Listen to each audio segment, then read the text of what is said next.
So for us, it's the most interesting part of the day, of course. One, we can see it. Two, we talk about the real thing that's happening in the innovation ecosystem. What's really happening. This is how innovation is in the real industry. So maybe let's start with a bit of an introduction. Andreas, why are you here? Hello. Very good to be here. My name is Andreas Wiele. I'm the CEO of SAMSON AG. It's a company with 4,500 employees. We produce in 18 locations worldwide. We have far more than 100 machines produced. We produce control valves, and we love valves. We love production. We love hiring, everything which is associated with it. But I don't know if my machines are running. I don't know if they're idle, if they're off, or if they're running. And I'm here because I need help. Can anybody tell me if my machines are running? Ariel, maybe you can help him see something. Yeah, so my name is Ariel. I'm the CEO of 3D Signal. We are 45 employees, or 4,500, like SAMSON. And I think we can help you. What would you like to know?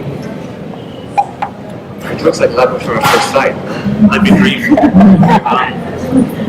I have machines, flat Flintstone machines, very old analog. I have the most modern machines to manufacture my parts, the most sophisticated parts. I have test benches, I have surface treatment.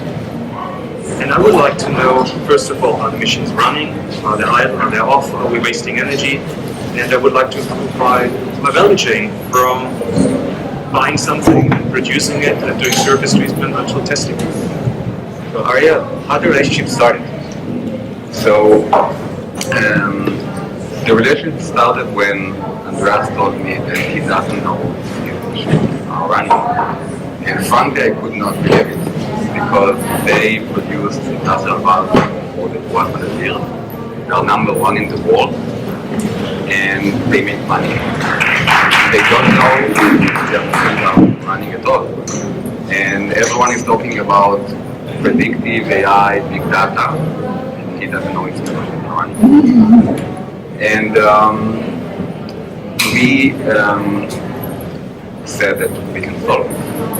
We implement hardware and software IoT solutions, sensors, gateway, cloud, algorithms, UI. For 100 years, they don't know if the machines are running. We solved it in 1 year. Amazing. By the way, I look surprised. I know the details. That's a secret. But just for the sake of the drama, okay? Andreas, maybe you can tell us more about what the value that you got from it, 3D Signals. And I'll tell you about the story. The story was that I teamed up with close friends to look at Israeli startup companies to get ideas on encryption, on artificial intelligence, on cybersecurity, smart sensors, IoT, everything you can think of.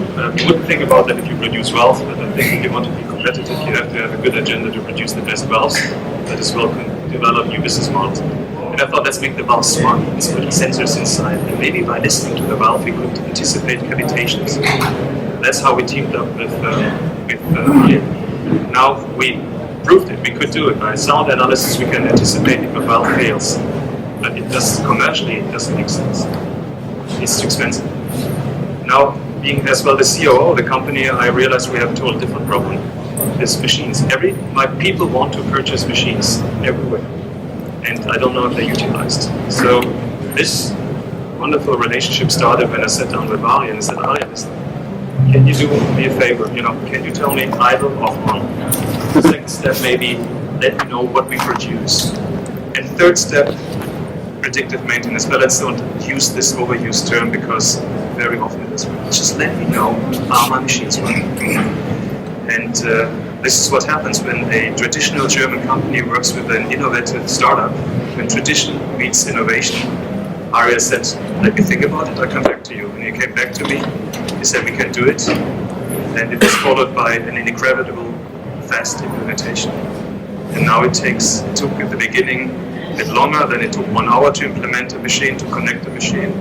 and now it takes, I think, 18 minutes. But they didn't just connect the machines. They talked to our people on the shop floor, provided screens which were developed by our shop floor people. Because they said, we need to see that. The collaboration was that my people who have never worked with Israeli developers and software architects running around in our factory with shoes and t-shirt, touching the machines, you can imagine how they looked at them. They started to collaborate and become friends, and out comes a brownfield production site in Frankfurt and other locations which is fully digitized. I would have never thought that's possible. And whenever we tell the story, they say, oh yeah, we have it. But I haven't seen it anywhere else. So I'm very happy that SAMSON is the pilot for the development of 3D screens. So maybe the first step was not something was mediocre. The second step, now we have matching shoes, so I guess it's the right thing. But maybe you can tell all the audience and other startups in the audience, what is the lesson that you learned from the interacting with SAMSON? What are the things that worked for you and got you where you are today? So I would say, first of all, find a real problem to solve. Don't start with the technology and see what we can do with it, but find a real problem. I want to find a customer that is bleeding. Okay, that every day that he doesn't use our technology, he's losing money. That's number one. Number two, get out of the office. Go and meet the customer. Either we travel to Frankfurt 3 times a month. Okay, it's our hope, basically. And three, bring results fast. Let the challenge is much more cultural than technology. So if you speak about projects that you see results in 1 year, 3 quarters, no one will remember why you were calling. If you bring results in 1 day, 1 week, then that's a totally different story. Amazing. Russ, maybe some words from your experience, like what are the things that you're going to do again in the right way? What are key lessons that you can teach other multinational corporates like yourself working with startups? So let me first talk about the benefits. As we measure, we can improve. So now we're able to measure this display, and the productivity per machine went up by 30%. This is one time. 30% higher productivity, and we continue to increase the productivity. And as now we not just connect the machine, but we connect the devices which provide value, and across the value chain, we can now remove along the value proposition of our bottleneck. So the journey goes on. So what are the success factors? I guess you need a CEO or somebody in the C-level who doesn't suffer from the not invented here syndrome.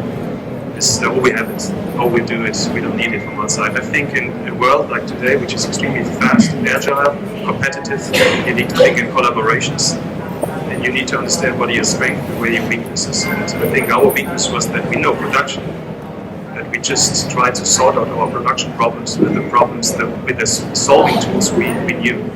So you need to have C-level people, think of the box, and then you need people who trust each other. So the collaboration, it was an experiment, which is now one of the, for me personally, most rewarding activities, because of course we continue to build valves, but seeing a team growing from almost, from a difficult financial situation now into a company which is growing, and to see employees which are fascinated by the technology and coming up with new ideas. And on the other side, the SAMSON room, which is open for that, and all the manufacturing sites are now interested to implement the same tool.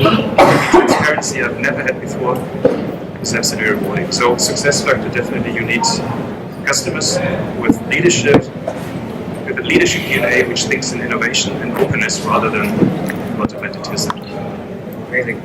Maybe something about your employees. How do you get them ready, coming from more innovative startup lifestyle to the German pace in a way? And how do you get these kind of pair of shoes for those people in the audience? So the second one would be easy. I'm the vendor of sport shoes. So I gain 15 pair of shoes every year. No problem with that. I think our employees will be fascinated to bring real value to the field.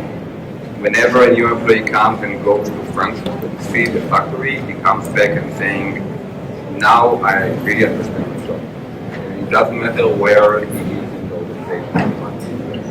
So I think that part was one of the key. Feed the people, not the machines. Amazing. One last word from you, and rest of the time is almost up. About the employee experience in Samsung. Why do you need this kind of thing for your German operation? Well, it showed perfectly that if you go into the right partnerships, you can improve your job. And improving job means as well keeping jobs. I'm a bit an ambassador for 3D signals and invite many other customers to go to Frankfurt to look at the tool. Some says we don't need it, some others says yes, we would be interested. And I tell them you don't have to do it. But there's a reason why I'm doing it. Because this technology, this solution secures jobs. We increase productivity, we measure us, we see what we do, what we're weaknesses. We can improve our productivity and we can secure jobs. And I want to keep jobs in Germany in the end. The society needs jobs and they need to produce. With that technology, we're getting more competitive. So there are many good reasons to do it. You earn more money, but as well, it gives security to my workers. Thank you very much, guys. Thank you as a moderator, as a board member, and then with all the audience, keep up the good work. Thank you, guys.